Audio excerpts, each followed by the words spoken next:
Hello மக்களே, welcome back to my channel Kovai Karthik. So இன்றைக்கி இந்த வீடியோ அதை பற்றி இருக்க போகுது அப்படின்னா, நம்ம மேட்டுப்பாளையம் ரோட்டில் வந்து அமுதா சூப்பர் மார்க்கெட் இருக்குது. அங்கே வந்து பட்டாசு கடை ஒன்று போட்டிருந்தாங்க. ஓகேங்களா, அங்கே வந்து விலை ரொம்ப கம்மியாக போட்டிருந்தாங்கன்னு சொல்லி கடைக்கு போனேன். 99 ரூபா பார்த்தீங்கன்னா 1000 வாலா, 33 ரூபா பார்த்தீங்கன்னா ஸ்கை ஷாட்டு, ரொம்பவே கம்மி, நினைக்க முடியாத கம்மி விலையில் போட்டிருந்தாங்க. மக்களோட கூட்டமும் அந்த கடையில் ரொம்ப அலமோதிட்டு இருந்துச்சு ஃப்ரெண்ட்ஸ். இதை நம்பி நம்ம அந்த கடைக்கு போனோம்னா நம்மளை தலையில் மிளகா அரைச்சிட்டு அனுப்பி விட்ருவாங்க.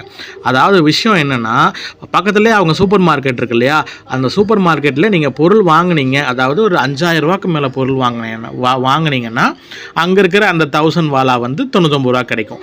5000 ரூபாய்க்கு மேலே பொருள் வாங்கினீங்கன்னா ஸ்கை ஷாட் 39 ரூபா கிடைக்கும். 5000 ரூபாய்க்கு மேலே பொருள் வாங்கினீங்கன்னா அவங்க சொன்ன விலையில் எல்லாமே கிடைக்கும். அதாவது ஒன்று கிடைக்கும். இவங்க வந்து அந்த விஷயத்தை எங்கேயுமே மென்ஷன் பண்ணாமல் கூட்டத்தை சேர்த்திட்டு இருந்தாங்க. வந்தவங்கலாம் பார்த்தீங்கன்னா சும்மா பார்த்துட்டு போகிற கூட்டம் தான், யாரும் வாங்கலை. நானும் அதை நம்பி தான் ஏமாந்துட்டேன்.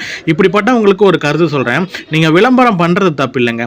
நீங்கள் விளம்பரம் பண்ணி மக்கள் வந்தாங்கன்னா அதை ப்ராடக்டாக கன்வெர்ட் பண்ண தெரியணும். இந்த வகையில் வந்து நீங்கள் பண்ண நடைமுறை ரொம்ப தப்பான விஷயம். அங்கே எதுவுமே சேலிங் பாயிண்ட்டுங்கிறது வந்து எவ்வளோ தூரம் அங்கே கன்வெர்ட் ஆகிருக்குன்னு உங்களுக்கு தெரியாது இல்லையா.